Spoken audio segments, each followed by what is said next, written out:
A 1, 2, a 1, 2, 3. We need to get a... We actually do, like a personalised... What do you call them? A film... Snap. Taker.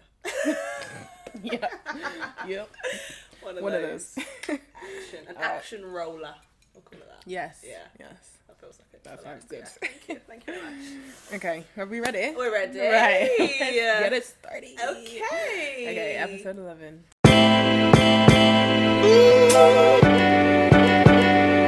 Hi guys. Welcome back once again to another episode of Between Us Through Podcast. Yes, thank you for joining us. I don't know why I always sing that. I love it. It's the podcast. Oh, she got vocal. Oh my god, I feel like that fucking oxy shred has actually off the wall. And then a coffee as well. No, honestly, guys. No, honestly. I've seen as well they do gummies. Oh my god, that's I was like, bro, yeah, there's no way I'm popping one gummy. Like, no, I'm gonna be banging about, so I'd be on one. If they're really sweet as well, I feel like that would be really nice. Literally. But yeah, no, sorry guys. I'm feeling on good. One. It's the Literally, weekend. yeah, we're happy to be here. 100%. Happy to be filming another episode. Yes, we are. If you're new here, my name's Atlanta. Yes, and my name is Priscilla. And this is our podcast where we talk about our lives, our experiences growing up in small towns, to our journeys in now living in the city. Yes. And everything in between. Honestly, guys. So yeah, if you're, I don't know, getting ready, going on a night out, just chilling because it's cold and it's winter and you're wrapped up in your beds, whatever you're doing, sit down, grab yourself your tea, your favorite snack, whatever you're into, and let's get into it between us. Period. Okay, Ciao. take a seat. Honestly. Sorry. Take a seat. I'm fucking buzzing right now. Fucking hell. On with the energy that we need to give. Yeah, let's do 100%. it. Let's get into it because we're talking about money today. So it can get uncomfortable. Yes. It can get scary. Oh my god, terrifying. So yeah, I think we need the energy to go with it. 100%. Definitely for the people because Yes. we're girls. You know, we're learning as we go. We don't know all the law, all the lore. Period. Yeah, we don't know it all. I don't claim to. But yeah, we're just here to talk about our experiences. Yes. Obviously our wants and our future, and just kind of learn and kind of get that literacy together. Yeah, 100%. While also just sharing what we do have to offer, what we do know. Yeah, definitely. Our lessons so far. Yeah, exactly. Because it's not something you're taught about. Yeah, 100%. We be talking, okay? We got honestly, even goals. Before this episode, we were ranting, talking about it. It's like, bro, at this point, we should have left all that for the camera. I was literally loads of thinking the same thing, but it was nice just to get us, like, and that's genuinely, like, just what we talk about, like, on a regular basis. Exactly. It's so nice to just be able to sit with your bestie honestly, and just plan your lives. Like, exactly. And just talk the truth and just be real about it at the end of the day. But yeah, before we kind of get into like today's episode and stuff, I really want to know what your week has been saying since we last filmed. Do you know what? I'm feeling like a lot better this week. Okay. Not even that anything necessarily has changed. I just feel like my mentality has just like shifted basically, and I'm feeling really strong again. I'm feeling mentally like what else is coming? Yeah, I can you're ready. Take it. Yeah, rather than fucking out what else is next. I'm like, I can do this. So I'm feeling actually that energy, that strength. Just feeling good. Back on the gym. I've been really consistent with it like recently, and just staying strict with myself, hitting my top target every week. So that just feels really, really good. And just it's basically pretty much from next week now. We're in the lead up to Christmas. So I feel like I've got my sights set, light at the end of the tunnel, just keep going to have that nice break over Christmas, and then we're good, we're set. Yeah, smashing it, honestly. No, thank you. Yeah, it's good. I feel like ending at the year, like, on it, especially with the gym, is stuff good. A lot of people can't do. It's hard. Honestly. Because you start to, like, get bored, you start to just get, like, done out because it's towards the end of the year. Definitely. Coming up to Christmas time, so it's giving what's the point. No, 100%. So yeah, you're smashing it. Thank you. I feel like this time last year I really got into the rhythm, and then it's been up and down, but I feel like I'm back in it again, and just I'm just ready. Flow. It feels nice when you start at the end of the year, because then it's like when January comes, you're already in that rhythm, and you just had a little break over Christmas. So I'm feeling good. And obviously, as always, looking forward to the podcast. Happy to be filming with you today. Another episode in the bag. Of course. We're doing it. But I want to know, how have you been this week? How have I been? My week has been calm, to be fair. It's been like nothing different. Just work, guys. You. Moment of silence. Literally, because it's the end of the year, and I don't know if I said it in the last episode, but I'm tapping out. Yeah. Like, I feel I'm at a point where, although I have to be clued in, I'm trying so hard to just like unwind a bit, and just because I've been grinding all year, breaking my back all year. So it's that time where I feel like I just need some rest. So mentally, I'm going in, I'm doing what I need to do, but I'm also not putting too much pressure on myself. I'm just taking it easy now for the next few weeks. And I've got exams coming up, so I've been studying, guys. That's been taking up a lot of my time. And exercise as well, gym. I've not been banging out gym too heavy, but that's something that I am just working on, and I'm trying to get back on track with. But my eating, again, which is something I do struggle with, has been really, really good the last few weeks. Like, I've been loving the meal prepping, just actually taking care of my body and being like, right, okay, what does my body need to stay strong, stay healthy? Because as we get older, like, we actually need to take care of ourselves, 100%. And we need to take care of our bodies. Like, we ain't getting any younger. No, let's be for real. And I saw a video the other day, and it was literally like, take care of your body like in your 20s, like, because it gets harder as you get older to, you know, like lose the weight or feel like a certain way or be a certain way. Like, it gets harder the older you get. It's better to be preventative and rather than having to remedy it later. Literally. And as well, like, as women, hormones change, so like, we go through that. Exactly, as we get older, like, our bodies are gonna change. So embrace it in your 20s while you can. 100%. Enjoy it while we ain't got no kids as well. That's so we true. Single, we're living a dream. Dreams are nightmare. Somewhere in that range. Honestly. Maybe. Blink twice, you know. No, for real, literally. That's literally the vibe we're on right now. So. No, for real. Just laughing through the actual mess, for real. On the daily, every day. But overall, I have no complaints. We're again preparing for Christmas. We'll be doing a lot of podcast prepping. We're going to be doing a lot more podcast prepping. Also prepping just girl time. Literally. You know, spending time with your friends and people who you love, who are there for you, who you need to be there for too, and show up for your community.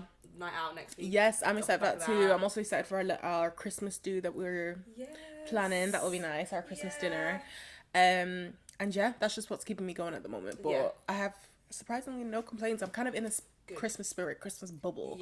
The only thing, guys, I have to rant again. I'm sorry. This is week 2. This is week 2. But between us 3, you know, this is what we're here for. So between us 3 guys, Manchester Christmas markets.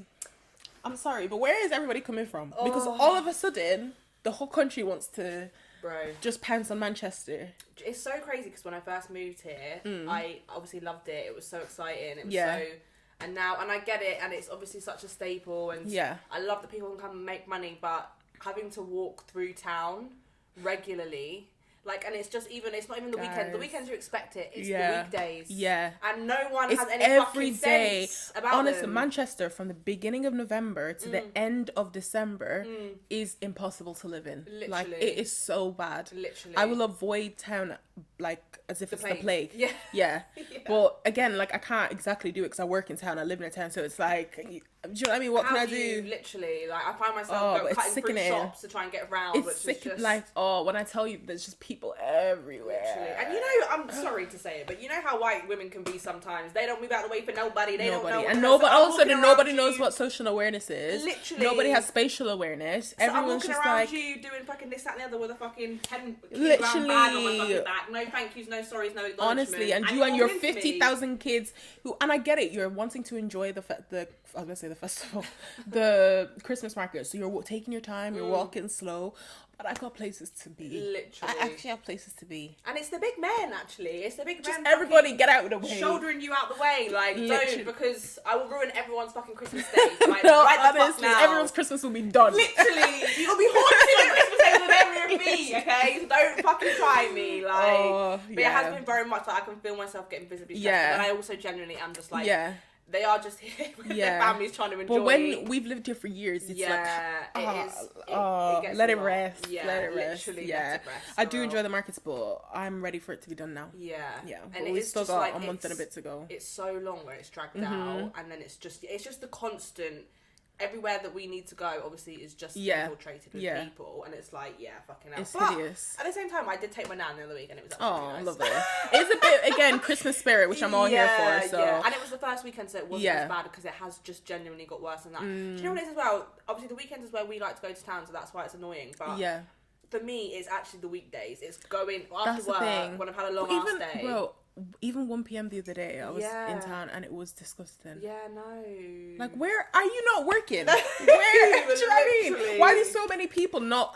Why aren't you working? Literally. And then I'm jealous because I want to be not working and just going and fucking mooching around in the middle of the day. Oh, but here I am slaving away. It's too much. But anyways, guys, Merry Christmas. Enjoy. Literally. Enjoy the market. Have you been noticing as well, like the Christmas music and stuff came on a little bit earlier this year, but I actually wasn't even that mad about it. Like, it's been I feel like I've not even noticed. Oh, fair.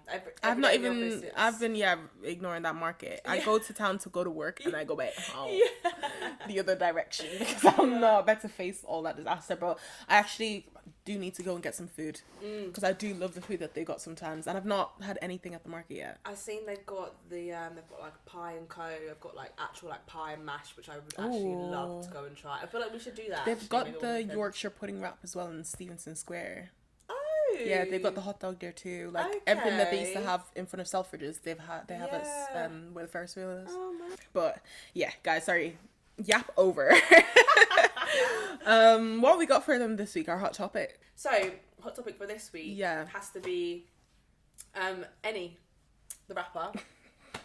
Fucking putting everyone through it. Oh my god! But PR queen at the same time. Yeah, and obviously, she knew end of the day, doing. we're lucky that we're happy that she's not quitting music. Yeah. But for anyone that didn't see it, do you want to fill them in or? I don't even really know too tough, to be fair. I just seen that she posted a video saying she was quitting music. Yeah.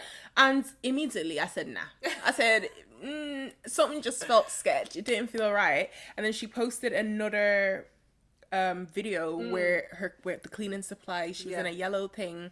Her website was Peng Black Girl Cleaning or something like that. Guys, I followed the Instagram page. I'm sat here feeling so bad for this page. Like, literally, I need to support like, where the fuck honestly, we can. let's go follow, literally, like share everything. Popped off, yeah, honestly, literally. she's saying that like music was hard and all that stuff. And in my head, I'm low key thinking like, so in my head, I was thinking it's possible, but at the same time, just all the posts, like something just didn't feel right. And I still don't even know what she's doing, to be fair.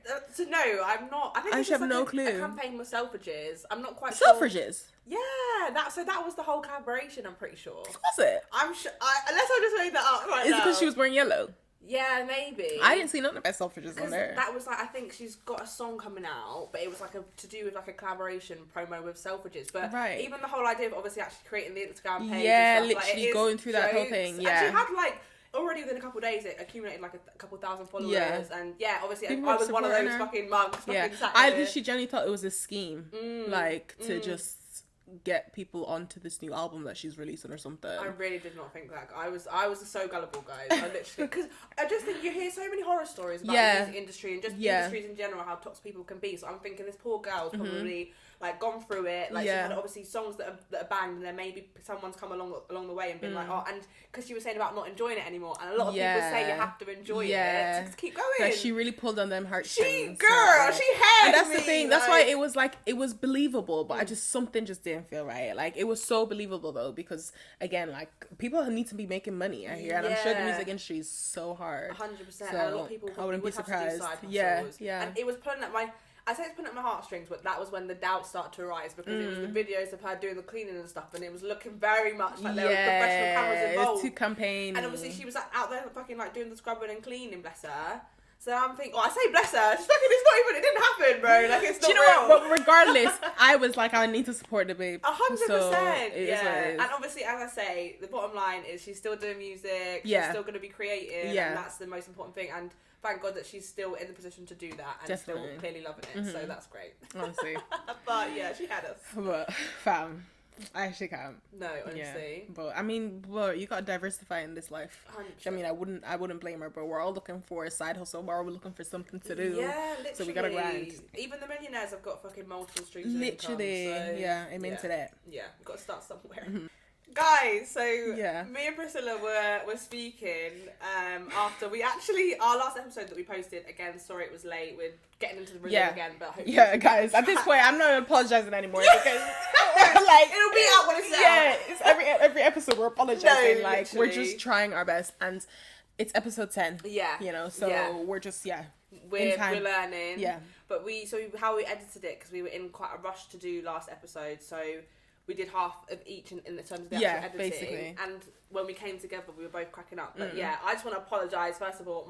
Personally, I was looking so crusty. My hair looked actually crazy. When I went to edit a video, I thought, can we I post it? No, literally, I was thinking the same thing. I'm so sorry. And I'm not gonna lie, I don't look much better today. I really don't. But it is just one of them where we are actually on, posting ourselves on social media, so we do need to but some days it's just gonna be like that because we come from work, we're filming like ungodly hours sometimes, so it just happens where we're trying to get the footage out, and at the end of the day it just matters what we're saying, come as we are. 100%. Which is why we still posted it. It was authentic. Exactly, it is what it is at the end of the day, but you don't have to look like what you've been through, okay? There's a lesson learned, okay? Exactly, that's so true. But we're stepping out next weekend, so I feel like we should actually post some photos and videos, definitely. show what we actually look like when we step in the fuck out. Honestly, guys, right now sometimes we don't need to show like you said, our struggle. We don't need to be looking like our struggle. We can really look better than that. But anyways, had to address it. Side note, ignore that. Yeah, don't watch that. Yeah, not too close. But moving swiftly on. Yes, we've got our game for the week. We have. So we're gonna play games. So we've got a list. I've got male celebrities. Yeah. You've got female celebrities, so I was looking for the words there. For the girls. Yeah. And so basically we're going to have a comparison and we've just got to guess based on their net worth, and this is all from Google, so don't shoot us if the statistics are wrong. Exactly. Because it's Google. But yeah, we're basically going to guess for each other which one out of these two people has the highest net worth. Yeah. Who's got the most money in theme with today's episode? Yeah, let's go. Do you want to go first guessing? Yeah, I'll go first guessing. Okay. So I've got your favourite, Tyler Perry. This girl playing in my face. Okay, good old TP. Your boy. Yeah. Or Jay-Z. Jay-Z. Yeah. I really thought that was going to be harder. Nah, we're talking about Jay-Z. I know, but so I'll tell you their net worth. So Tyler Perry's 1.4 and Jay-Z's 2.5. Yeah. Obviously, I know $1 billion was a lot, but it's the closer than I actually thought it was going to be fair. Billion? Yeah. Damn. Yeah. Yeah. I knew Tyler Perry had a lot, but Jay-Z? Yeah. Crazy. Man, Jay-Z. Yeah. Okay, so I got one for you. Gemma Collins. The GC! Yeah, good old GC. Or Molly May. Molly May. Actually, Gemma Collins. Yes, exactly. Gemma. And again, don't quote us. I got all this facts from Google. I know, I love that. But Gemma Collins 7 million and Molly May 6 million. Okay, fair, very fair. Yeah. No, we Sitting love around each other. Go on, Gemma. Yeah, honestly, good old GC deserves it, literally. Our queen. Okay, next one for you. So we've got Kevin Hart or Dwayne Johnson. Like The Rock? Yeah, sorry, Dwayne The Rock. Kevin Hart or The Rock? Ooh. Immediately I want to say Kevin. But, they be playing with black people, so... it could be The Rock. Don't kill me. But I'm going to say Kevin. That is incorrect, actually. Damn! So, Kevin is between 400 and 450 million, and Dwayne Johnson's 800 million. Yeah? See, I don't think that should be factual at all. That's crazy. I think, honestly, no shade on The Rock, but I think Kevin is, better than The Rock now. Do you know what I'm thinking? Maybe the Fast and Furious films have boosted him. Yeah, but franchises. I guess, but Kevin's also Kevin actor Hart. and a comedian, and he does a bunch of other stuff as well. So it's I know. Fair enough. I know, and it's double as well, which is literally crazy, obviously they work quite closely together, which is mad. Okay. Well, I've got Ruby Rose, The lesbian or the rapper. The rapper. Right. Yeah, and Lotto. Latto. If it's Ruby Rose, I don't even know. That's crazy. Because Latto's been rich since she was young. So you going with Lotto? Yeah, I'm going with Latto. Yeah, that's correct. Oh man, I was literally like, surely not. Yeah, so Ruby Rose is 1.5, Lotto 4. It's not that much of a difference, to be fair. Do you know what? I don't get me wrong. Obviously, 4 million's like great and stuff, but I just because she's been like, I've seen a lot in the media and stuff recently as well. Like, she's been saying she's been rich for a long, long time, so I just assumed it would have been more. Yeah. Was she? Yeah, because she was saying like she got rich quite young, so she found it quite boring. Because she was in, she won like an MTV. Yeah, I know that, but I thought it was her daddy money, not her money. Oh, maybe that is what it is. Kind of thing. I mean, I don't even know. Regardless. Yeah. Money. Yeah. Okay. She got it. Oh, sorry, it's me next. Yes. I'm looking, waiting. Okay, so Morris Chestnut or Terrence Howard? Ooh, wait, Terrence Howard. Lucius Lyon. Yes, that's who I'm thinking of. Or Morris Chestnut. Ooh, I want to say Morris Chestnut. Chocolate, dark skin, lovely. Yeah, man. Ooh, Are we going Morris? Yeah. Final answer. That's correct. Okay. Yeah. Thank God. I was gonna say if that's wrong, like. It's only about $1 million in it though. Oh. So he's like 6 million. Terrence Howard's 45. Crazy. Yeah, literally. That's insane. But a part of me also feels like depends when these people had popular things out. Yeah, because that is money true. in the industry has changed a lot. That is so true. So yeah. Okay, my next one is Beyonce or Taylor Swift. Oh. I'm actually gonna go Taylor Swift. Annoyingly, even though I feel like it should be Beyonce. I'm locking Taylor Swift in. That's right. Beyonce 800 million. Yeah. Taylor Swift 1.6 billion. Yeah, I just feel like I'd seen things of her like in the media and stuff, and I just wish there's a big debate, isn't there? About, like the It's Swifties plus the crazy. Beehive actually fight each other a lot. But that's crazy. Jesus. Yeah. Beyonce only 800 million. I'm not only 800 million, but obviously Jay-Z's 2.5 billion. That's crazy. I think as well, Taylor Swift, like, let's be real, she's been making music for 16-year-olds for the past 10 years. Yeah, yeah. So 16-year-olds, that's a good industry. Do you know what I mean? To be fair, because when I was 12, I was liking her music. Yeah. Well, 12, maybe like 10. I was liking her music, and she's still making music for 10-year-olds. So and those are the ones that can fucking ask their parents for a fucking living boost. So I'm sure they making can get bare their album money. sales. Yeah, So fair. Okay, next one. Michael Jordan or LeBron James? Michael Jordan or LeBron James? Fuck, am I supposed to know that? LeBron. I'm gonna go for. Ooh. I'm gonna say Michael Jordan. Yeah. I was gonna go LeBron, but then I'm thinking Michael's shoes and stuff like that. So I was worried that one was gonna be too obvious, and it kind of was. But yeah, so 3.6 billion for Michael Jordan and LeBron James 1 billion. wow. And I'm pretty sure Crazy a lot of money. that's gonna be the Nike deals. And Yeah, stuff. yeah, definitely. Okay, so I've got Simone Biles and Zendaya. Oh. See, my initial reaction would have been Zendaya. But then I feel like Simone's like maybe diversified with businesses and things. But Zendaya's been around for a long time. No, I'm gonna stick with Zendaya, I think. Yeah, Zendaya. Yeah. Yeah, but it's only 5 million difference. Zendaya's 30 million and Simone Biles 25. Period. We love that for the girls. Okay, last one from me. Dave or Stormzy? Freaking hell. I feel like I want to say Stormzy. Let me think.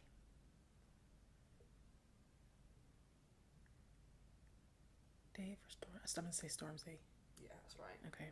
Do you know what as well? When I was Googling it, I actually thought it would have been Dave. Just Really? because of the timings of it. I know Stormzy's been around for longer, but just the timings and his whole collabs with Sense. But it's, so it's 16.8 million, and then Stormzy's 26 million. Okay. So it's a decent amount. I know Stormzy, he's got his feet in many pies. What's the saying? Whatever. Fingers in many pies.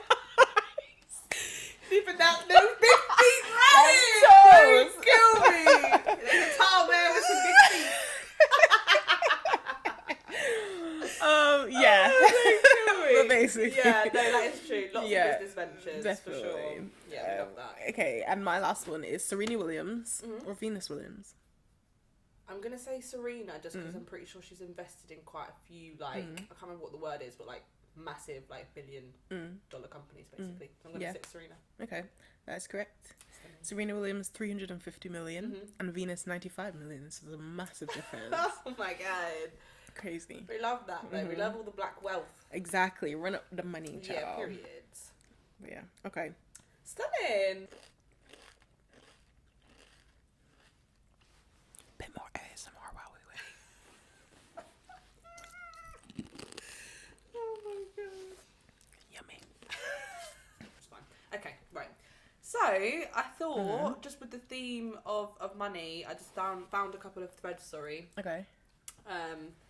Just around the subject of money. So Scary. I want to get your your opinion. Okay. The first one being, is being broke a good reason to break up with someone? And some of the threads are mixed. So not if you like them and they're working towards making money, but if they're a bum and not trying to advance, then yes. If they stay broke, yes. It's just around not having ambition, obviously. 100%. Or as some people are saying, no, it doesn't matter. Like, as long as you're committed and you're showing up for them, it doesn't matter. So what's your thoughts on that? Well, first of all, it matters. Yeah, 100%. Yeah, I think I refuse to be broke. I think I refuse to sit in a place with no ambition and just live and know that I'm not content and happy with my life, because let's be real, money matters. And I think if I want to live my life a certain way, then it's important that my partner also has the same ambitions and wants to develop and want more for themselves and not want to just sit in squalor. Yeah, of course. And do you know what I mean? Just do nothing. Yeah, that's such a big part of it, because I think if like I don't want to be the one motivating you. You need to be motivating me. We need to be motivating each other. We need to have that same ambition and drive together to want to live. Like, I didn't grow up having money, so it's like I know that my parents still gave me everything that they could, and I feel like I need to also provide that for myself, but also for when I do have kids, I need to be able to provide for them too. I don't want to be struggling. 100%. So if your partner's not on the same page as you of wanting that, then do you know what I mean? Yeah. I don't want someone, or I wouldn't want someone that's content with nothing. Do you know what I mean? So do you feel like, just to play devil's advocate, if somebody, like, it's about the mentality, basically. Yeah. So as long as, like, if the money drops, but it's obviously not necessarily. I mean, that's solution. Not all of. That's only the beginning. Yeah. You know, that's not the whole. only the beginning. Have you never seen that before? I know somebody out there knows what I'm talking about. But yeah, sorry, it's just my brain literally just like paused, delayed, and registered. That cracked me up. Yes, I can speak, but yeah, no, it's like a meme. It's like only in the beginning. Okay, I'm with you. You'll have to show me after. Yeah. that's only the beginning. Okay. But I feel like that's only part. Yeah, that's only part of it. Like, ambition is only so much of it. But I think it's hard as well, because I feel like when, for example, if you're married to someone, it's, you know, rich or poor, sickness and health. So then what happens? Say you guys started off well, and all of a sudden, you know, it's not the be all end all. Like, you have to be content with, you know, things changing if that happens. But I think what I'm trying to say is, if your partner has the ambition and is working towards something, and you can actively see that, then that's fine. Of course. But how long are we working towards something? Yeah, of course. Do you know what I mean? That also matters. But because you can't, like, it's hard. You can't, like, pick a man and be like, oh yeah, this is he's already sort of like self-made, so this is what I want. Do you know what I mean? Sometimes you have to go through that with them. Yeah, of course. Do you know what I mean? So I feel like it's only fair, and right, like, look at us now as well in the same position. Where we are in our lives, I think, as well. I think it's a bit different when you're like 40, 50, but 25, 20s is very much the struggle era. You're trying to make it, you're trying to grind. Yeah. So like you say, I think if someone's on the same mindset as you, I think that's what's important. And you can still date and you can still have things romantic without the money there. Yeah. But it's definitely the mentality, it's definitely the ambition. Part of that's a big thing.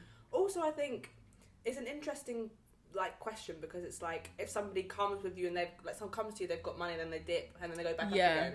I think that's so different. But I think if somebody comes to you and they're already broke, but they again, it's your mentality for things. So it's like, okay, I've not got a lot of money to spare, but like I'm still making dates, I'm still making you feel like this is magical. Exactly. Because there are things outside money that they can do 100%. to still make it feel like.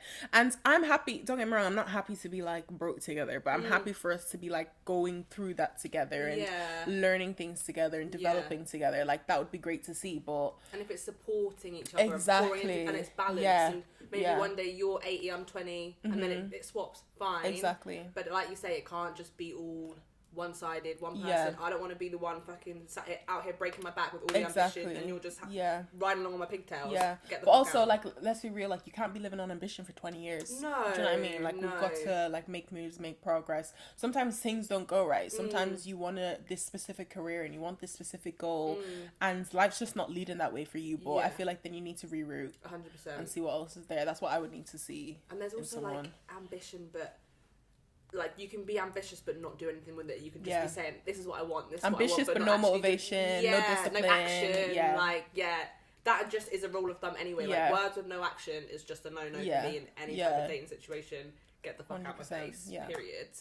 But I thought that was a good one to go definitely off of. And I also, sorry, last note on that is I think, not that it's different, because I do think the rule sort of stands for both men and women, but I think it's probably harder for guys to date broke, especially in this sort of world where girls, they have it themselves, so they are looking for someone that can contribute at least what they're bringing to the table. So it's like, if you can't match that, and you can't really match the effort side of things, or maybe put in more effort when you've not got the money, it's harder. But also as a girl, personally, if I've got no money, I don't mind going on dates and things, but I don't really enjoy dating as much either, because it's like, I just want to know, no matter what I've got myself, I'm good, and the date's just, it's just an extra, an added, rather than feeling like, is this man going to pay for me because I can't pay? Do you know what I mean? So, honestly, I'm more time, like, I wouldn't ask for nothing if I can't do it for myself. Exactly. Which is, we've said this before, 100%, and we stick to that, for sure.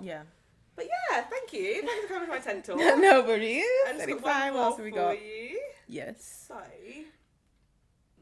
as a man, being broke is far worse than being unattractive. As a woman, being unattractive is far worse than being broke. Ugly paid dudes equals pretty broke chicks. And then some people say, so if you're ugly and broke, you're just double fucked. And the author said pretty much. Somebody said, true, men feel the weight of financial pressure harder, and some women feel the weight of appearance harder. Society treats broke men and unattractive women the same way, so the comparison holds. Somebody said pretty broke chicks are the norm though. Call the utility company and tell them you have no money but you're pretty, with a laughing face. Fact. Which is actually such a good point. Rather be broke and handsome. Fixing the broke is easier than fixing the ugly. That is actually fair. Although saying that, if you have money, people can buy looks as well. Like, yeah, that's very true. And beauty is subjective. Yeah. I feel like you can't really equate the two together, firstly. But I definitely think that, like, girls could get away with being broke. And broke is an extreme, though. Yeah, 100%. Like, because realistically, nobody can get away with being broke. Yeah, if you want to survive. Yeah, literally. Do you know what I mean? But I definitely think that, like, obviously, more time, especially in a relationship, like, the guys, as far as I'm concerned, should be paying. So I feel like there shouldn't be, like, I don't even know, like, I can't, like you said, I can't call up the utility company and be like, oh, I'm pretty. Yeah. Do you know what I mean? I'm easy to pay my bill. Yeah. But I get what the trend is trying to obviously, pretty privilege. Yeah, it does. Yeah. But also, I think it also applies to men as well. And I also think... 100%. Like, just because it's not our mindset, I definitely think... I mean, there are women out there for sure that will just... If a guy's beautiful, he can be broke, he can be bummy, he can do whatever he wants. Yeah. I mean, if a guy's ugly, hell, he can do all those things sometimes. So, I think... I hear what it's saying, and I definitely think... Someone said in there's similarities in how people get treated. Yes. But I also think there's exceptions to the rule, and...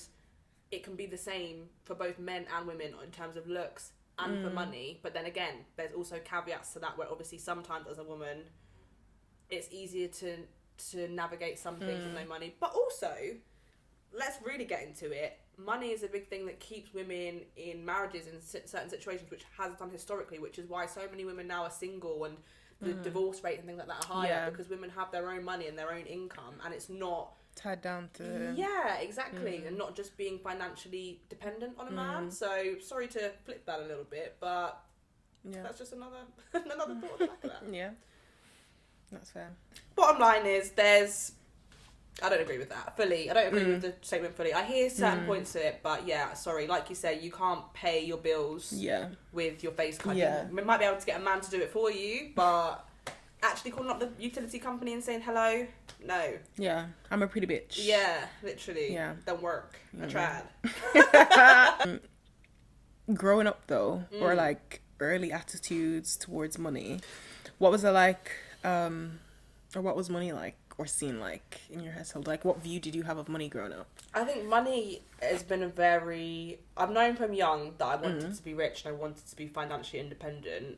When throughout my childhood it was very up and down, but like we've definitely been through some hard financial struggles, and it's just been ingrained into me from young. I just don't ever want, and bless my mum, because she was just a single parent navigating it with like 3-4 kids. Do you know what I mean? It's not easy, but I learned from that. I want to be able to be in a position where my kids just don't ever have to worry about like bills being paid, food on the table, that sort of thing, because it obviously does trickle down. And even though she was trying to do the best to protect us from that, and just, she was a hustler, innit? She made things work. She made sure ends meet. She made sure we had food on the table. But like, seeing her go through that stress and that worry was obviously, as a kid, you just see that and you're like, I don't want my family to keep going through this. I don't want to ever have to go through this like at all. We had, when I was very young, my mum had me when she was 17. So when I was first born, she was actually living in a hostel. So I stayed with my grandma for a couple of weeks while she got housing sorted. And then, just like, she worked really hard, built her way up. Obviously, we were living in a council house, managed to get into a good, like, financial place just through sheer hard work. She then had my middle siblings throughout that time. So we lived in a house, they got a mortgage, upgraded, had a house for conservatory, utility room, all that. And even things like that for me, like, I just remember going to see it and just being like so excited, like having a back garden, like having a trampoline to bounce on was great. And then when they split up, like, again, I feel like we went back down, because mum was, again, working in a single parent household. There was some dynamics in between that, should we say, with like the mortgage and stuff. I'm not gonna lie, my sibling's dad was just a bit of a cunt, I'll say it how it is, and just really just tried to use whatever control he could financially, and ended up being quite spiteful, and then that just fucked us even more. So then it went from like building this life, and like, I say me, it was obviously my mum doing it, getting us into this position, and then we just like fell from grace, like had all of these like financial troubles and issues going on, and she just, again, she was doing it by herself, she smashed it.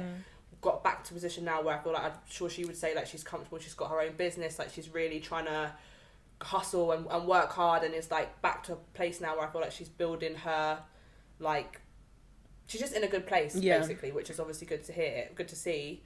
But she has instilled from me from when I was younger, just like hard work, like working hard, having your own money, having your own independence, is all things that have been really, really important to me.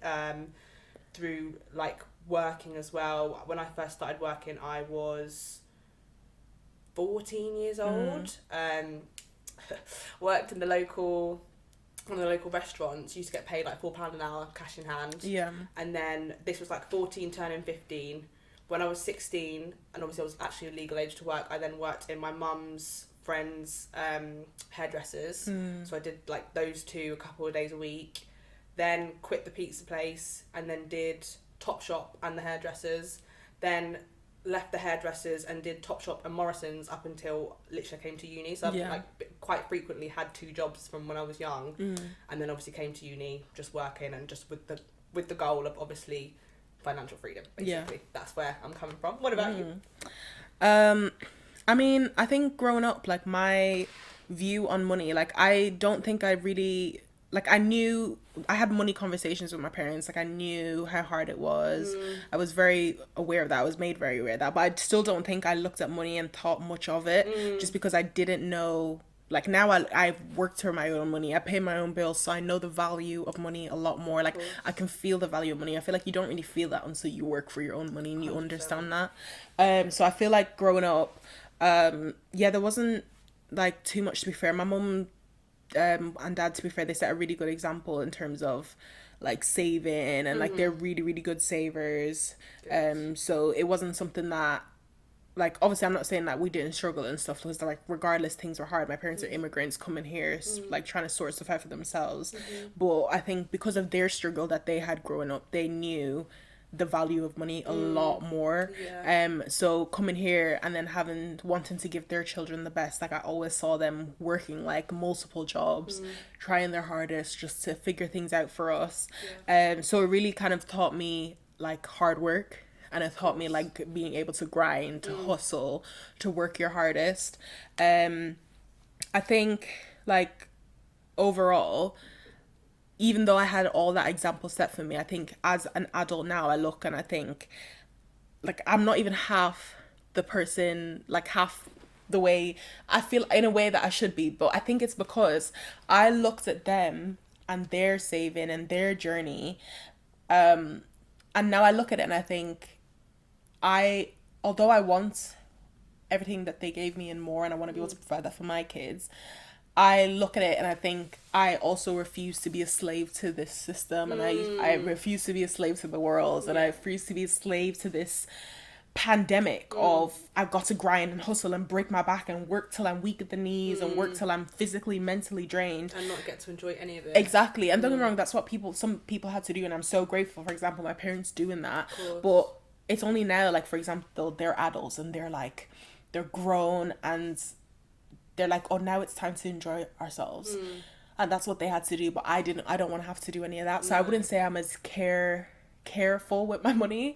I'm definitely a bit more carefree, and I definitely think that like I just believe it'll come back to me, like in every instance in my life where I've thought, oh fuck, where am I gonna get this money from? Like life has just figured itself out. So I would definitely say that money for me, my idea of it has changed now, because again I've been working and I know how hard it is, but I still just, a part of me is just like, be smart with it. Think of your future, but at the same time enjoy the now. And I feel like just it's go a with the constant flow. battle between like being pragmatic and like having savings, emergency fund, this, that, and that, but then we could come back into the loop of like, but actually like this is an emergency. Exactly. I need this right now, or I want or I just want to live now. Exactly. It's not every day like, oh, I can't do this because I need to save for this, I need to save for that. And like I said, I believe that money's just gonna keep flowing. Like at the end of the day, we're hardworking people. I know I'm a hardworking person. I know that I will continue to grind anyways, and I know my goals, I know what I want, so I know that I'm gonna continue to strive for that. And I personally don't believe that anything's gonna shut me down from that other than myself. I think overall it's definitely something that I've learned. I think I didn't come from a place of like privilege or anything. Like there was times where there was a lot of scarcity and I think even sometimes I think I was too aware of our situation. I was too aware of what was going on. And I think that's definitely what's played a part in what I have now, because I've seen my parents work their asses off and work really, really hard. And they're enjoying it now, but thankfully because of that I can enjoy now and think about later. No, 100%. And that's like you say, such a blessing that your parents created that for you as well, and obviously that you've still got the understanding and appreciation, but also to know like, I can work hard, I can grind it out, but I'm allowed to enjoy it without being It's guilty. definitely all about balance. Like it's really, really important to hustle and grind, but also enjoy your life and have fun. Who wants to, like, we're not here to work to live. We're here to, we're not here to live to work. We're here to work to live. Right. But I know exactly what you mean. Yeah, you guys know what I mean. We're not here to, we're not only working to, we don't live to work. We're not only living to work. We're working to live. 100%. Say it one more time. Anyways. But that's actually facts. And also like that tomorrow isn't guaranteed. Exactly. Do you know what I mean? So imagine that's where I always sometimes find myself battling with myself, because it's like, of course I want to save and be pragmatic and long term, but it's also like, tomorrow isn't guaranteed. So I want to have the experiences as well, whilst I still can fucking walk about. And 100%. And I'm definitely a believer of like, just worry about today because tomorrow will worry about itself. Yeah, literally. Like, don't get me wrong, don't be stupid. Like, have a backup plan, have like an idea, have your goals, have your future, like what you want in your head. And don't be spending your month's rent on bullshit. Exactly, for no on reason, nonsense. But if at you've the not got it same there. time, like, live for today. Like, live and enjoy every single moment. Because like I said, like, tomorrow's never promised. You generally don't know what tomorrow's gonna bring. And even I feel like that sometimes about my pension, you know. Yeah. I feel like sometimes I'm thinking I'm putting all this money away all the time. Like, I'm trying to invest and boost my pension and make it like make balling money, and God forbid, but you don't know. Yeah, do you know what I you're gonna see mean? that. Yeah, so facts. maybe run me that back. Yeah. I need to look into that. Yeah, Not no, joking. literally. But yeah, aside from that, what was it like for you in terms of like expectations growing up? Like, in terms of, were you one of them? Because you know there's kids where like it's, you have the expectations of like, I know what I'm getting for Christmas, I know what I'm gonna get for my birthday. Was it like growing up for you where you knew, where you had that in mind of like, oh, I can ask for these gifts? Or were you like a kid that had it in your head where I think weren't my too sure? mum's like, that's one thing actually. I've had a conversation with one of my other friends about this. My mum's always been really big on gifts, like no matter what. Like, even if she had like no money, she would just find it from somewhere, and she's just such a gift giver. And especially when we were younger, especially when we were in a good place financially. I remember there was one Christmas where her and my sister's dad, they'd been obviously two-income household, working really, really hard, good bonuses, and we just had an amazing Christmas. Yeah. And it was just like, and it was obviously like, because we had presents and stuff, but it was just the food, the vibes, they were just feeling so light because they had everything, and it was just like, I definitely think, yeah, my mum would just always be really good at doing that, and that's why I was always even more grateful. I think, so my grandpa obviously came over from Iran when he was in his 20s, and literally moved over here, worked again, built himself up from scratch, managed to get to a point at one point where he had a business, but then unfortunately that didn't quite work out. But like, I think his work ethic then reflected on my mum, so she's always just been one of those where like, no matter what, she'll just make it work. Yeah. She's a mum, do you know what I mean? Like, she is just an actual like angel. I don't know how they do it, like no matter what's going on, yeah, she would just be able to do that. So I feel like she sort of set expectations, but it wasn't in like a, we were always so grateful for anything that we had anyway. Yeah. But she just would always show up and shout, and I think that's just what's important at the end of the yeah, day. and just something that's just been really nice. Like, even because sometimes Christmases and birthdays can be a little bit like chaotic, and how can have bad memories around them, but like that's one thing I just always remember my mum, and she'd just always be like buzzing to be like making the food and putting the effort in, and just I feel like a lot of time it's also the experience for them, and I think a lot of time they know as well for kids like what's gonna make us excited, what's gonna get us going. So that is really important, to be fair as well. I feel like as well, I think growing up, I think my parents kind of, they always used to say like, live within your means, like learn to live within your means, don't go out and take this credit or that credit, you know, just like live within your means as much as you can. And I think it was very similar, and having that understanding around like Christmas or birthdays and presents is, I never felt like I lacked anything, but at the same time I feel like it's because they had already created that atmosphere of we'll give you whatever we have, we will always try and give you. So that for me was always important, regardless of how big or how small the gift was. Like, that was just, however it came, just happy it was there, that was what I looked at. Definitely. And they always tried, like mum would always say, and I think they would always push because of the things that they lacked or didn't have when they were children that they always wanted to give us. So I think that was what they always put first. But I look now and I think, how were they buying kids presents? No, honestly, with what money? literally. Because I'm here trying to buy a present for 3 people, thinking, where, like, why is everything so expensive? Who's buying 3 Nintendos for kids? No, and for real. All these gifts, it's crazy. My mum literally being like my age now, 3 kids, Yeah, one how? income, I and think a it's whole crazy. Christmas to sort. Yeah, like, it's crazy. mad. Yeah, It's mad. And like, we're not even talking about Christmas dinner, which is expensive enough as it is. Do you know what I mean? Yeah, exactly. But yeah, it is insane.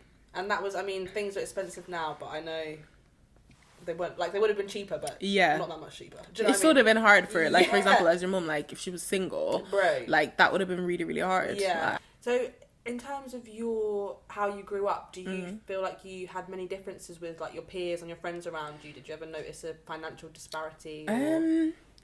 not necessarily. I think Not at all, to be fair. I think because where I grew up anyways, like we were all kind of living in the same, we were all living in the same estate, we were all living in the same area kind of thing. We all went to the same schools. It wasn't a thing of, and I think as well when I was in primary school, because of the town I went to and it was pretty small, like there wasn't a lot of things where it was like, oh, I need to have the latest this and the latest that. Okay. Like everything was so slow in Ireland where everybody was getting the same things at the same time. Yeah, there was things that I probably asked for that I probably didn't get that I'd seen my friends and stuff getting, but I think more so like at the time like it hurt, but I always feel like I'm always just been one of those people that's been like, it is what it is. Do you know what I mean? So if I don't get something, like it is what it is. Like I'm not gonna argue about it, I'm not gonna cry about it. Yeah, like it's life. Yeah, and I think because my parents kind of brought me up that way, I think I never really felt jealous or envious. And again, I grew up Christian and I grew up like being taught that like number one, jealousy and money can be the root of all evil. So you also need to be very careful about that. And you need to live your life not only seeking that because it's going to make you unhappy. So I think again, although they made me very self-aware of what was going on, I think they also kind of had that already understanding from when we were young, where it was kind of then innate in us and just built in us that you just gotta be happy with what you have. So although I probably seen my peers and friends have stuff that I didn't have, and it probably definitely at times made me feel like, oh, I wish I had that. Like I think overall, like never made me unhappy. No, that's good. I would say mine's a little bit different. I think obviously some people were like similar levels to me in terms of obviously like financially, but I think my friendship group was quite mixed because there was quite a few of us, and there was a couple of boys that like whose parents were just a little bit wealthier, like just like they were sound about it, and they were very like kept them humble. Don't get me wrong, don't being dickheads around money, but I definitely think like obviously like sort of living in mansions, that kind of vibe. And even for me, I would notice things. It wasn't really like with actual materialistic things. Like it was more for me. It would be things like so we would go like to the cinema and stuff like that. And it would just be little things like that where obviously people's parents would like have just the income, obviously, because a lot of them as well would be in two-parent households, or they would just have a little bit more flexibility, or maybe they don't have as many fucking kids to look after just under the one. So then it would be like, that's why I enjoyed it when I started working, because I had my own money to do things and like go to the cinema and stuff like that, and also not feeling peak, like putting the pressure on my mum, because like there was times where she just didn't have it, and I completely get it, because it's like when you're trying to put food on the table, this, that, and the other. I've not got 20 quid to spare to go to the cinema when you're like 2 years old, like not 2, you know what I mean? Like it's like you don't fucking need it. And it would be things as well like where she'd be working, and obviously we'd do it so we'd take it in turns with whose parents could pick up, and people would be like, oh, like, can your mum pick up? And it'd be like, no, sorry, like do you know what I mean? Little things like that where she wouldn't have the flexibility. And that's also not to say that other people's parents weren't working, but I don't know, there was little things like that where I just felt like just a little bit embarrassed, but just feeling like I couldn't quite live up to the mark, and that people would think like, oh, that's weird and that's strange, and not always wanting to necessarily explain why. Even things like when I would be on get money towards like free school meals and things like that, I would just want to keep it so like on the shady, on the down low, because like my friends didn't have to do that, and they top up their canteen card and things like that, which is so stupid now, because it's like, actually give a fuck, like but bless you, you just like you do when you're younger. So I would only really say it was things like that. And then again, as I say, when I was literally working, earning my own money, then it just really created more flexibility for me, and I felt like to do more things. I'm calm, I can do whatever I need to. I definitely think that they need to start incorporating though like financial literacy 100%. In school education. I think a lot of kids, like for example, like come from different backgrounds, won't have parents that are telling them you need to save, and maybe they are having parents that tell them they need to save, but their parents can't save because maybe the environment or like just life, you know, it's hard, it's so hard to save in this day and age. It's a real reality. Exactly. Like, a lot of people are doing it, and it's one of them things where it's hard to show your kids that and be that example for them nowadays. But I think it's really important for schools to start teaching that, and teaching about simple things, credit scores, or even the importance of saving and thinking of the future, and your options and bills. And I think those are the things that are important to 100%. Our education, that's vital and it's missing. And it's like once you get into that adult life, if you've not got someone, even sometimes if you do, it still very much feels like, where the fuck do I start? Who do I speak to? And that is really not made clear, and there's so much conflicting information out there that it really needs to be taught earlier, but it's funny we say this because there actually is. So from 2028, there is going to be, the government are rolling it out where they're going to be teaching around like financial literacy more. So it's going to be in the curriculums, which I think that is so good. It's so important and it's great, but long overdue. I think the details obviously is sort of to be confirmed on it. Because we'll see how well that goes. Because we know what the headlines can be and then the actual content could be different. But just basic financial like knowledge would just be so important. 100%. And it would help so many people. But you know, it's one of the things where I don't feel like the government really want to help us. Like, they want to keep us in a place where we don't know what we're doing. We don't have all the financial literacy because then they can take the piss more. 100%. So I agree. Even like with things how they're taxing more people and like being able to have more power to look at people's finances. So people that obviously having to get a side hustle because their salary is not cutting it, which is literally probably 80% of people these days. Now, like, that can go in to make sure that people are getting taxed on that. And it's just like there's so many things like that where it's just like, it's like you are set up to fail, but you've just got to stay consistent. And somehow, some way, a lot of things I've seen, is about timing. It's like consistency, hard work, and then timing, luck, whatever you want to call it, will come through. Honestly, it's so hard. I think as I've gotten older as well, like I don't think I had my first job. When did I get my first job? When I was like, it was a bit different for me, to be fair, because I remember wanting a job when I was like 16 and my mom saying no. Like, she just was like, nah, you know, like, you're not allowed to work. Like, it was just one of them. And I look back, I remember thinking like, why not, like, just let me be free? But that's a whole nother situation. But as I look back, I think she was like, she always used to be like, you don't need to work just yet. Like, if you don't have to, don't work. Like, because you're going to be working for the rest of your life. So now I look back and I think, I get it. At the same time. But then I hit a point, so when I came to uni, and I really was like, I need to make my own money so I can do my own shit. I can have my own stuff. Like, I don't feel like I constantly have to ask for anything. Or if I need something extra for the month, I don't have to go and ask for that. So I got a job in Tesco's. And honestly, I remember like just even getting my first paycheck and being like this is my own money, like this is my hard-earned cash right now, like I did this. And I feel like ever since then it's just been like on the up and up and up. But I've always kind of I think at the beginning I struggled with like managing and budgeting my money, and I think it's only because I never had my own money to manage. Do you know what I mean? It was always given to me to manage, and it was always managed before it was given to me, if that makes sense. So because I'm very much the type of person where like, you could show me, you could tell me how to do something, but if you don't let me do something for myself or experience something for myself, I'm not really learning any lessons. And I won't learn any lessons unless I'm put through that myself. So it wasn't until I started getting my own money in that I was like, right. And I was earning good money, and I remember ending the month thinking, where's all my money? Like, I have nothing to show for it. And thinking, right, okay, I need to learn to manage. I need to learn to budget. And I was telling you earlier like that my mom would be like, oh, send me a certain amount of money every month because clearly you can't keep hold of it. And that's actually what I was like, I need to do for the time being until I can learn to like actually manage my money. But I'm at a point now where I'm like, I feel like I know how to manage my money, I know how to budget my money, but I just need more money.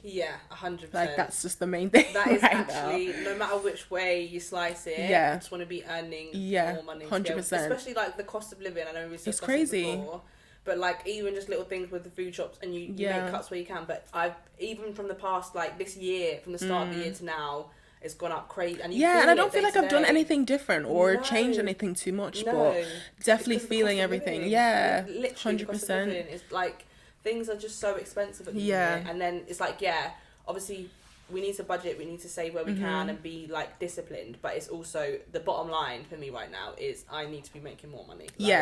Doubling what I'm doing right now. Because I think like we've got goals at the end of the day, we've got things that we want to accomplish, we've got stuff that we talk about all the time, whether it's traveling or work or life or even giving back to people. Like there's so much that we want to do, and it's just a thing of right now we're just grinding. We need to make more money, we need to hustle, we need to learn to maybe save, invest, and see what, like, I'm trying to look into right now, like investing and trading and trying to just see how I can expand. And I feel like I work in like investment anyway, so it's like I have the reach right in front of me, so why not look into that? And I have been looking into it. But guys, when I tell you that it's like people say, oh, invest this money into this, invest your £5 into this, and it's actually like we need to be real and honest. You need money to invest in the first place. So even getting to that point of getting money so that you can make more money is just one of them things again. No, definitely. Off the back of that as well, how do you feel? What's your sort of thoughts around side hustles and making money on the side? How? I mean, we're here at the end of the day. I feel like you got to do what you got to do. Like, the government don't care about us, so I've got to live and I've got to do what I can do for me to survive. I think it's really important I think firstly separate your hobbies from your hustle. Obviously they can link into each other and they can be both, but I think it's important to have that thing where is consistent, can make you money, and I was gonna say the government will never know, but you can I think do it yourself. Basically, like, obviously keep it legal now, but I think it's definitely, it's in this day and age, how can you not have a hustle? Like, it's impossible almost not to have a hustle. Like, it's really, really hard. We're here. We've got, again, goals and ambitions for more hustles and more hustling and more things that we want. So I support it. I think if anybody in this world says that they want to have a side hustle, have that hustle, have the 2, have the 3 hustles at the end of the day. I think it makes even more sense to do it as well whilst you have got a full-time job, because then you can experiment. Exactly. And it's hard though. Like, we're out here and we're having this hustle, but we're having to put in the work, put in the hours, work double time. And I guess it's one of them things where it's like our parents had the 2 jobs, and we're all having our side hustles now. It's one of them things where we're all trying to have that creative hobby or outlet that can also make us money. Literally. So, and that's why our full-time jobs right now are sourcing this until we get back. Exactly. Do you know what I mean? So it all definitely aligns. I would say though, one thing I've sort of reflected on, and even though everything happens for a reason and it happens when it happens, but I think I was sort of playing with the idea for a long time throughout uni about having a side hustle. I know we were speaking about clothing brand earlier. I actually bought some pieces to I wanted to start with the reselling, and then go on to, I've got my own like conceptualized idea for my own clothing brand hidden away somewhere, and that's still actually on the list for me, like 100%. Later down the line. If anything, at the time I was like kicking myself for not doing it, but I think, as I say, everything happened in the right time. Is that the podcast came and you've got this to do. Exactly. And then I think for me, that will circle back later. 100%. They're not stuff that's been pushed aside. It's just on the rotation of. 100%. And I think that's what's so important, because like, I'm similar. I've got all the list of ideas and plans, that all the stuff that I want to do, and it's not like they've just been pushed to the back burner or they're gonna be ignored. Like, we're gonna circle back, 100%. And we're gonna come back and even stronger. And I probably feel like even at a time where it's best to put them out. Exactly. I also feel like my confidence has grown a lot more. I don't necessarily think I would have been able to deliver in the ways that I wanted or shown up for myself the way that I wanted a couple of years ago. Whereas now I'm hungry for it. And we've learned so much as well about the industry, about people, things. Ourselves. Even our concepts and our ideas have probably changed, but they're better than they were before. So like I said, it went in the right time. All 100%. These things will come out and come to play. Just growing and upgrading. Is there any like taboos or, I don't know, things that you learned growing up that you don't like or that you want to change or get rid of, or maybe you wouldn't even pass down to your kids or you wouldn't want them to see? I just think sort of what I slightly mentioned before, just in terms of like, and again, it's not that I blame my mum for it at all, but I just want to make sure when I've got kids, I am financially secure. They've got ready for them, saving pots and funds ready to go. I've got a backup emergency, whatever it is, just because. And God forbid if anything happened to me, they're going to be set for life. Like, I just think that's something I really, so important. I'm actually like, for my family, but for my generations before then, I really want to like break the cycle and start some fucking generational wealth. Like, I'd seen something, I'll have to try and pull it out, and it was this guy, and he was basically talking on a podcast about how his whole family, basically, they've actually built generational wealth between them. So they all had a little fund, put a little bit of money away. 1 month they're investing into one person's businesses. Yes, that's so smart. I've seen that. Helping somebody get the licenses that they need so that they can help the other businesses. And it's like every month they come together as a community, and then they've got to a point now where they've all got their own wealth, but they come together and they're like, and that's so dynasty. Important. And that's what I want. Like I think I said it before. Like, who wants to be on top together? 100%. Like, that would be so cool. Where it'd be like, we can all support each other to like grow together. Because I think that's what's going to be important. I think it's so important, especially in the Black community as well, where we already know there's already that disparity, or we're not going to have the same advantages. We've come from different backgrounds. We've had parents or grandparents who have immigrated here who weren't set up here, so we're still that foundation. Like I'm first gen born here, so I'm gonna be that foundation for my children and my grandkids, where I want to set that up for them, which it just be so nice. Honestly, I think it's so important, and I think my parents did a great job of having that initial foundation for us here. But I'm similar. If I'm not in a place to have kids, like financially, and I know you can never be 110% ready, but I think it's a thing over, I know I wouldn't bring in kids to this world if I know that financially, like, I would be struggling. Yeah. And don't get me wrong, that is no shade to anybody that does no, it, because we at know, all. we've seen, like, I mean, personally anyway, I've seen my mum fucking make it the fuck work. And other women out there, and sometimes the kid is the motivation that you need, and all of a sudden that's what helps you grow financially. But I think just from my own personal experiences, from how I live my life, from where I'm at now and being in the real world, I just want to make sure things are set kids aren't easy. No. Like, do you know what I mean? So if we can take at least the money aspect out of it, that would be great. Yeah.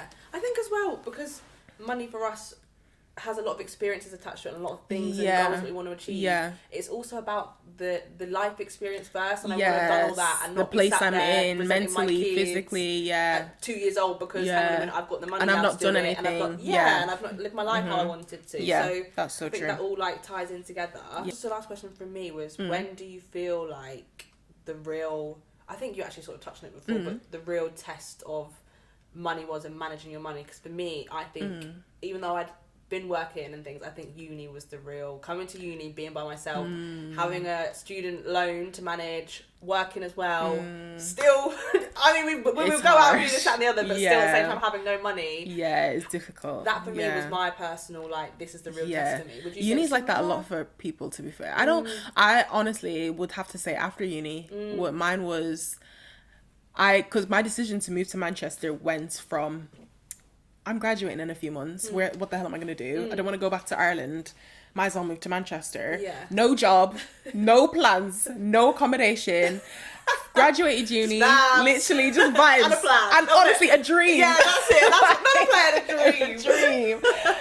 And yeah, literally having no clue. I just was like, life's just gonna take me. But this is why I'm also such a strong believer in, like, things just always will work out. I think as a person, if you're a good person, good intentions, like, your karma's always gonna be good, and whatever you put out there is gonna be good. So I feel like you just need to kind of have that. Don't get me wrong, it was freaking hard. Like, I couldn't find a place to live, couldn't find a job. I was doing bare interviews after uni, couldn't get a graduate job.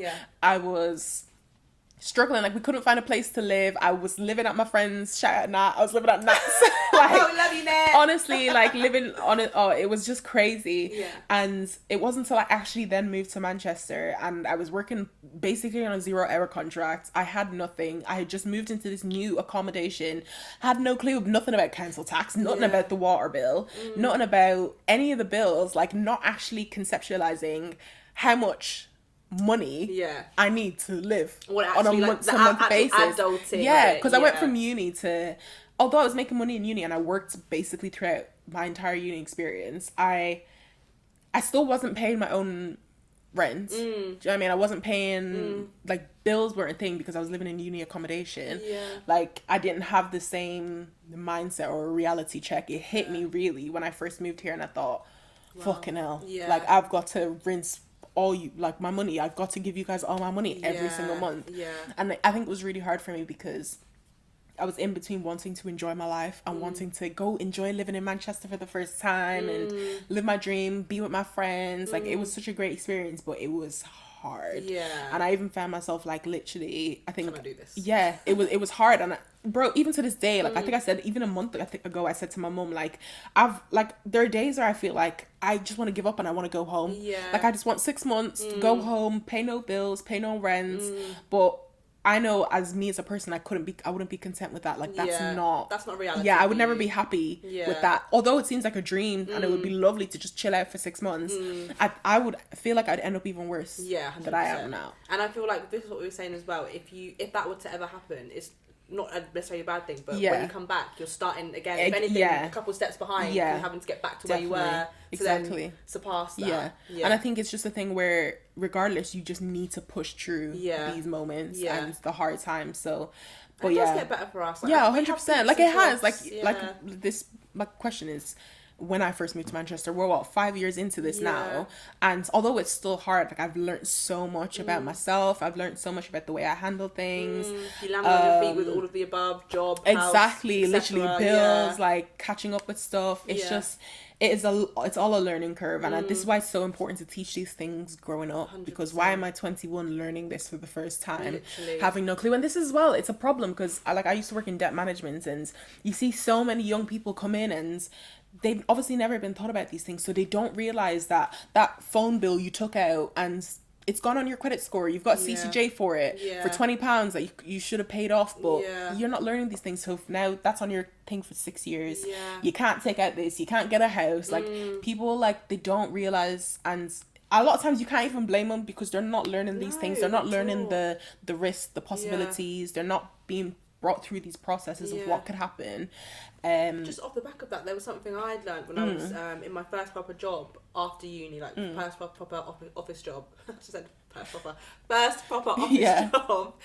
And one of the trainers he basically told us, if you're, for example, you've not transferred money over in your account and then it bounces, but then obviously have the money back in, even that goes against your credit score. It'll say late payment. Like you see it all the time, like and you just have no idea. It's just crazy, and it taught me a lot. And I learned the most about money management and the importance of like bills and paying these things on time. Obviously, you know to pay your bill on time, don't get me wrong. But I didn't learn all these things up until I worked in debt management, really. And I realized it wasn't until I saw all the effects, all the possibilities, all the things that can happen. Yeah, like the aftermath. Yeah. That it actually was like, damn. Yeah. Like, like I know these things. It was definitely one of them, and I think it's just so important. And it's definitely something that needs to be like put out there, like mega. I would have been so grateful to have learned these lessons earlier on in life, for sure. Yeah. As you say, it's a whole process, and I also feel like it is kind of sort of part of the rite of passage. Yeah. Going through your 20s, I think, and learning about finance and stuff like that, or not even your 20s, going through adulthood, learn about your finances, it is very much a rite of passage, and there's so many people, and you're gonna do it regardless. You're gonna get to that point. We all grow up, do you know what I mean? We're all gonna get to that point where we need to have this information. So this is why I'm like, they're not teaching it like for a reason, because the government will always benefit from our lack of knowledge. 100%. So, it's all systematic. And that's why I feel like, even it's funny we say this, because there's even like a sort of social media wave at the moment. It's like, I'm 28 or I'm 32 and this is what I wish I knew in my 20s. And it's all about financial literacy. Like, when I was looking for the threads, there were so many things like that come up, but I see it on my timeline all the time. And it's like, do you know what? And the thing with that, though, is I appreciate people doing it, but there's very conflicting things in it as well. And it's again, it's just that whole... Obviously, regardless, when you're absorbing information, you have to sort of listen to it all and go with your gut, but it is hard to know what's I think, just take it in. Yeah. As long as you have the knowledge, then it's your job to do what you will with it, really. 100%. Yeah. No, for sure. But yeah. The last thing I just wanted to touch on, really, was just, I mean, we sort of spoke about it, but it was just around, like, our financial goals, like, personally together. Obviously, with the podcast, the goal is for that to obviously be making money, and all the opportunities there, which could bring us, and sort of the rooms it could get us into, etc. But also for me, it's like, this is things I feel like I've not even hit this year. I really wanted to learn piano. I really want to sort that next year. But again, that's obviously, it is quite an expensive hobby. But it's something I've wanted to do when I was younger. My mum couldn't obviously afford it for me. Everyone told me I've got piano fingers from when I was young. So that's something I really want to do. And another one that I didn't do this year was like my self-defense classes. But that is mostly due to my nails, guys. You can't have long nails when you're doing it, so my next set is going to be... I think they're a tool. Scratching. I think that's the problem. Yeah. But I'm going to get Biab next time. Okay, And then I think from January, I need to sort my driving as well. That's another thing. Yes. There's so many things at this point. It's just like... And the way my driving, so my theory's nearly about to run out again. Oh so my gosh, I really have to, like, you that's really a priority for me. Yeah. Driving first, then piano, and then... boxing / self-defense that's like my three things to tick off 2026. I think they're definitely doable as well. 100%. What about you? Honestly, I think like my main thing is just traveling for me. I think I'm at a point where that's what my heart desires. That's all I want. Like, because I feel like outside of that, the only thing I could say is like, ideally, like I would love a car. Like a car is something that's been on my list for the past like 2 years, but it's not reasonable. Like in terms of I wouldn't use it enough. Yeah. Like, it doesn't make sense to buy a car right now. So obviously when the time comes, that will come. So I think the only thing I can really choose is traveling, having the means to just pick up myself and say, I can take time off and I can just go travel. I've got the money to do so. I can experience like the world, because I think that's all I want right now. It's like just to experience the world. I feel like that would give me also so much knowledge.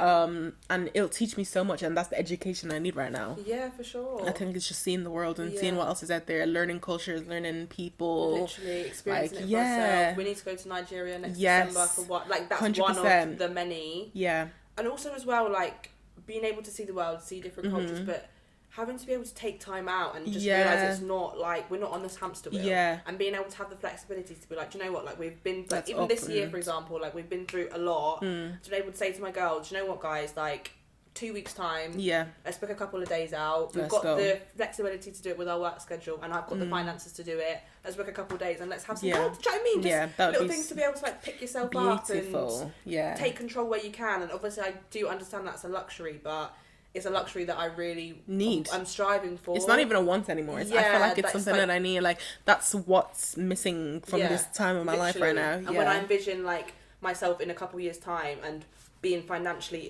achieving my goals, that is literally part and parcel with where we're at, and like, for sure, it's our top priority. Also, this is what I was saying before, being able to switch my hair up all the time, different style. Being a black girl, obviously hair is expensive. Just be able to afford the way I actually want to dress, the way I actually want to live. Literally. Like, that would be beautiful. Massages, lymphatic drain. Like, exactly. Take care of yourself, really. Just a self-care. Yeah, but also other people. Like, I would love to give back to definitely my parents as well, and like my family and friends, and treat them good and treat them right. Sure. Yeah. This is what I'm saying about like knowing that someone's going through something and being like, do you know what, I got you. Like, I know my grandparents, like my grandpa wants to retire in Iran probably not long from now, and just been able to be like, yeah, I got you. Yeah, just like being able to help my gran, obviously parents, friends, like, and also like our own community, creating opportunities for the people around us that we know are talented in their field, like our friends who are creatives, and there's just a whole goal. Definitely. For sure. One thing that I just want to touch on around the work-life balance, and I feel like this is something that I've got really good at, is before this year, I would say, I would really just struggle to manage to find the time and the energy to do things after work. Like an event every now and again would be fine, but even how we got into the rhythm of like really seeing the girls and having our girl and our weekly time to do that, and also doing the podcast, and like I feel like I come back from work now and I'm really, even though it's dark, which usually would be like a write-off for me, even now in this time I'm still really trying to be like, okay, like how can I be productive? Even last week, or a couple of weeks ago, sorry, I was having a really, really bad day after work and I just wanted to go home, crawl into a ball, but I was like, no, just edit the podcast.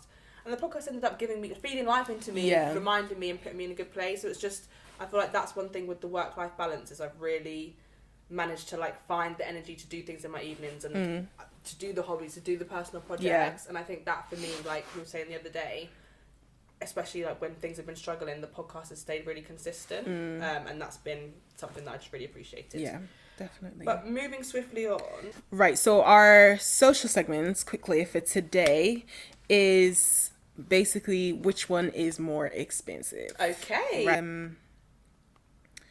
So I'm going to show you pictures of the objects, and then you're going to have to tell me which one you think is more expensive. Okay. So the first one is picture number 1. Okay, we got a toilet brush. Love it. Right. Was it from IKEA? I ain't telling you that. And then we got brush number 2. I'm saying brush number 2. It's more expensive? Yeah. Do you really think so? Yeah, because it's got 2 little... kind of thing, right. So the white brush is £900 and the black brush is £3. £900. Great British pounds. Even when I'm reaching it's all of my financial CP goals, Heart or something. I ain't spending no £900 on a no toilet brush. That's gonna be in the shitty toilet. Yeah, ain't no way. You're literally putting £900 in the toilet. Get that exact one. I've seen it. Exactly. That's what I say. Get the £3 one. It looks better as well. £3. Honestly, yes. Okay, so the next one I've got for you is this brand skirt. We know you love a brand skirt. Yeah. So picture number 1. Yeah. And then picture number 2. Sorry, the quality is awful. Huh? Is that clots? Who? Clots? Like the trouser? It's a skirt. Oh, is it? They're both skirts. Oh, sorry. Sorry, it's just the actual quality of the photo photo is crappy because I just screenshotted it bad. Let me see the first one again. I'm going to say the second. It's more expensive. Yeah, because the dimensions. Yeah. So the first skirt that I showed you, picture number 1, is £400, and the second skirt is £34. Clearly, I ain't got no expensive taste. No, but this is literally why I wanted to play the game, because it goes to show, like, bro, same two brand materials, and one is £400 and one is like, do you know what I mean? Okay, so the next. Someone's giving grandma as well. I know, like. Okay, so first wig, picture number 1. Oh, she fine. Oh, she gorgeous. And picture number 2. It has to be number 1. Has to be number 1. So if it's number 2, I'm concerned. So the brown wig is £168. Yeah. And the blonde one is £3,600. I am concerned. No, hell no. Bro, when I saw that, I said, whoever's selling this wig needs to be locked up. I guarantee it's a white That's lady a selling scam. the second one. I guarantee That's you. an absolute scam. Nigga. I know no black woman is paid £3,600 for that. There was no. And it's hideous. It's not even come pre-plucked or it's nothing. Hideous. No, literally, look at my babes. What's going on? What, sis? Take it off. That's fucking... No. Take it off. That is awful. Show me the first one again, because that was fucking gorgeous. Oh. I know, right? I know. You see, sometimes it's not even... This is why people be spending money on expensive shit. Honestly. Whereas you just need to be looking. This I'm telling is you. giving Tyler Perry. Yes! For sure. Yes. Okay, so the next one I have for you is this bag. Picture number 1. And then bag number 2. Similar bags. Yeah. Is number two, is that surely that's a Bottega? This one. Oh god, here we go. Yeah, go on, hit me. So you're saying number 2? Yeah. So this bag. Oh, 1 second. The grandma's gonna be more expensive. This bag is £27. Nigga! This bag is £8,000. No, it's giving auntie, grandma, auntie. I swear I've got something from like this that looks exactly like that, and it's from Primark. Yeah. So. Oh my god. Yeah. But yeah. Fuck is this? I've got every single question wrong. I've got one more for you. Okay. Okay. So it's this this painting. Okay. And this painting. I'm gonna go number 2. This one, is more expensive. Yeah. So this painting is 1.5k. Right, fucking please tell me I got that one right. And the white painting is £16,000. Fucking.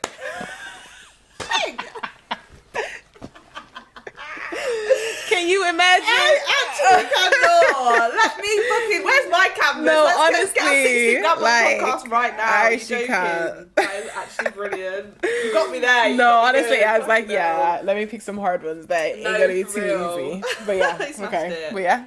Love it. We're just Honestly. gonna end, guys, by. I just thought in theme with obviously finances, money, literacy, our goals.